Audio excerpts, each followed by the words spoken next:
Welcome to the Pub Theology stage, Mom. Thank you. You've never been on the Pub Theology stage before, I have never been on the Pub Theology stage before. but you've been here many, many, many a times. Yes, I have. It's really kind of funny if you've just met me or you've known me for a while or just known me as the Pub Theology guy. It's funny because I grew up in a pastor's home and I grew up in a kind of church where drinking was absolutely 100% not okay. That's And correct. so we never had alcohol in our house. We did not. No drinking in the Earlewine house, no carousing and being in bars. And now it's funny because for the past 5 years, doing a lot of stuff in bars, and never as a kid did I ever think that I would hang out as much as I have with my mom at bars. But it can be a good thing. Joe's too, bringing families together. That's true. It can be a good thing. It can be a good thing. So another thing I never thought that I would experience growing up is that my mom would have breast cancer. And I think breast cancer or any kind of major diseases or things that happen tragically in our homes or in our families, I don't think any of us ever think like, well, I bet at some point in my life this will happen. And then all of a sudden life just happens. And so, Mom, it's been 5 years now, right? It's been 5 years since my last treatment. Since your last treatment. So it's been 6 years since you're diagnosed. Yes. In fact, your second son was born Yes. October the 10th. That's right. And I was diagnosed right after that. Right after that. I remember it was a whirlwind for our home because it was like, if you've ever had a baby, you have a baby, it's crazy, you're not sleeping, and things were just kind of going psycho. And then I remember a call from you guys to tell us that you'd been diagnosed with breast cancer. So what was those moments, that whole season of time like, Mom?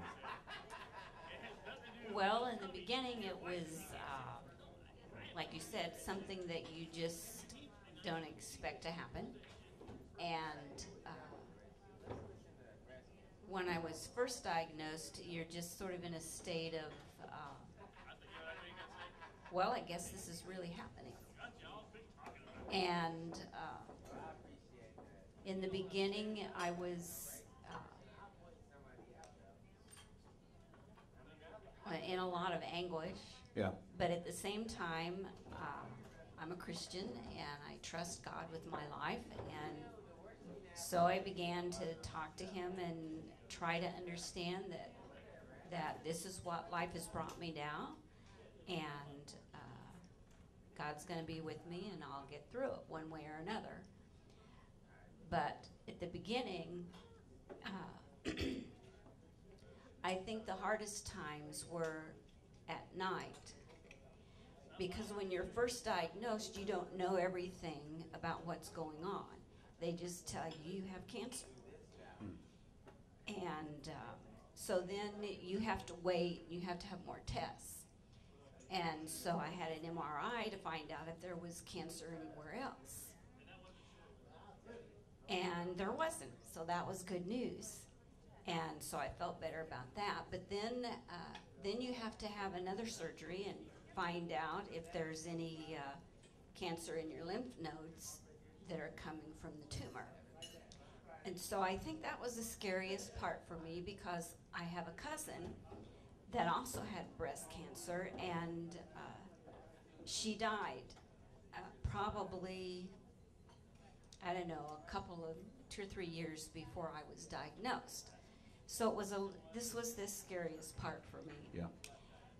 Because you knew from that being in our family, you knew that, that this can end tragically, it can end in death. But then, like, I never really thought about that you have the initial bombshell of, oh, wow, I have cancer, but then to work through in those first coming months, weeks or months of, not knowing the severity of how much, it's almost like you have multiple times where it's like either complete heartbreak or maybe a little bit more hope.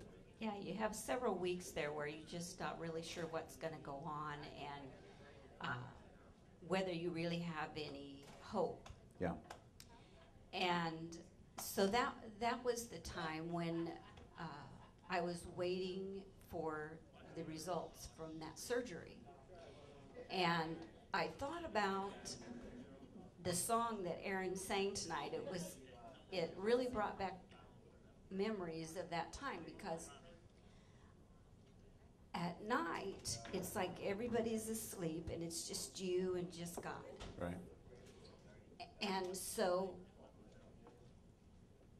I realized that during this time,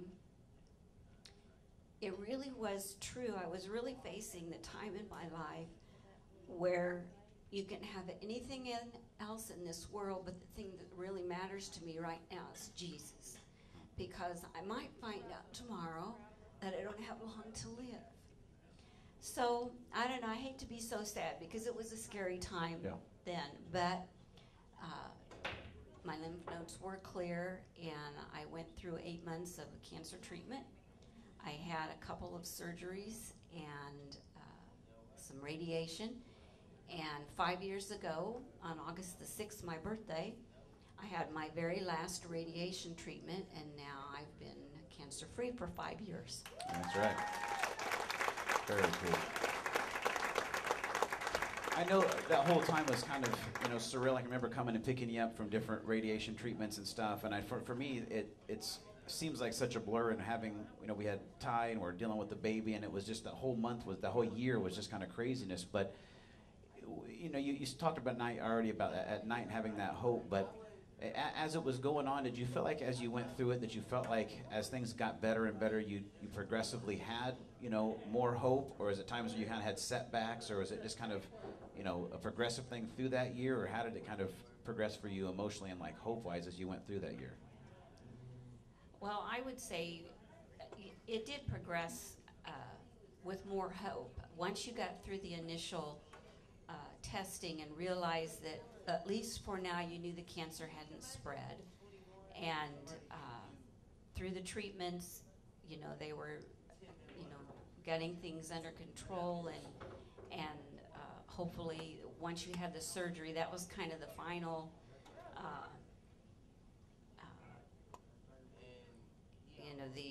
I don't know what you call it. It's like that one last step where they remove the tumors and they can say, we got it all, everything is clear. Right. And so all through the cancer treatment, all through the chemo, it was kind of just moving forward and plugging along, and not a lot of fun, but I just had a lot of support, and I just kept trusting God. And when I got, the results that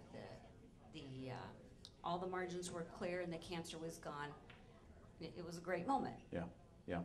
What would you say tonight, Mom, if there's somebody, because I know, we can go around the room and there's somebody I know in our families or somebody close to us has been impacted by cancer, whether it be breast cancer or another kind of cancer. And some stories end very well, like yours, what you were saying on the way here, you had heard a stat that it was a couple of 100,000 women will get diagnosed with breast cancer in a year, and somewhere around 40,000 actually lose that battle. And so, if there's somebody here tonight maybe that has a family member in the midst of that, what could you encourage them of what was encouraging to you that people said or did around you that year that maybe could give somebody some advice of how to help a family member that may be fighting through this even right now? I don't know. If you have someone that's fighting it right now, I think the best thing that you can do is just love them. I don't think there really is a right thing to say. Yeah. Because there's just so many questions in your mind and so many thoughts in your mind at the time. But if you just have people that support you and love you and they're there for you when you need some strength. Yeah. Maybe they're there for you when you just need somebody to make you laugh. I think that's the most important thing when you're going through it. Yeah, absolutely. Guys, we're going to have somebody different every night at Pub Theology this month, just sharing their story and being real and just kind of being vulnerable tonight to see the journey they've been through. And one of the things that's going to be cool is to allow us to be a part of giving back to help other ladies in this journey. And so every night at Pub Theology, we take up a collection and we give 100% of that away to whatever the cause that we're supporting. Last month, we're partnering with St. Jude's Children's Resource Hospital, and through all the events of Pub Theology for the month, we raised over $2,000 for St. Jude's, and it's by the generosity of folks just like you. And so this month, we're going to be raising money, and all of it's going to go to the fight against breast cancer. We're excited about making a strong contribution and putting a dent in this disease. And Mom, I love you. It sounds dumb to say I'm so glad that you're a breast cancer survivor, because that sounds such like a small statement, but I am. And let's give it up for my mom. I would like to add one more thing, since the offerings this month are going for the breast cancer, at the American Cancer Society, I work for Roche, and Roche actually has developed and produces several cancer drugs, not just for breast cancer, but for other kinds of cancers. I'm a billboard here. Nice. This was our shirt from the cancer walk last year. That's for your cancer walk that you didn't walk in. Right, but I helped raise money at the office. You still got the T-shirt though. I had something going on. But, Okay, all right. But I did want to say that the money that is donated for the breast cancer is, a big, huge portion of it goes for cancer research to help them develop these drugs that help. They have developed drugs that are they know now there's all different types of breast cancer, and so they don't treat one the same as the other. Okay. They can pinpoint what kind you have and be able to treat you better, and they have support services for people that are going through treatment, and there's just a lot of really good things that they do with the money that we're raising. Absolutely. Very cool. Over at the Pub Theology table, guys, we've got some cool information. If you'd like to come by and get that, we have some pamphlets that show you how to do a self-examination. If you haven't done that, to encourage you to check that out. Know how to do that. Get a mammogram if you need to. All that kind of stuff. There's some information here. If you know my mom, if you don't know her, you're going to say that lady just talk like regular people. But if you know my mom, she doesn't talk a whole bunch, and this may be the most I've ever heard my mom talk in public. And so, not a public speaker. You did a great job, Mom. Just once again, give it up for Debbie Earlewine, my mom.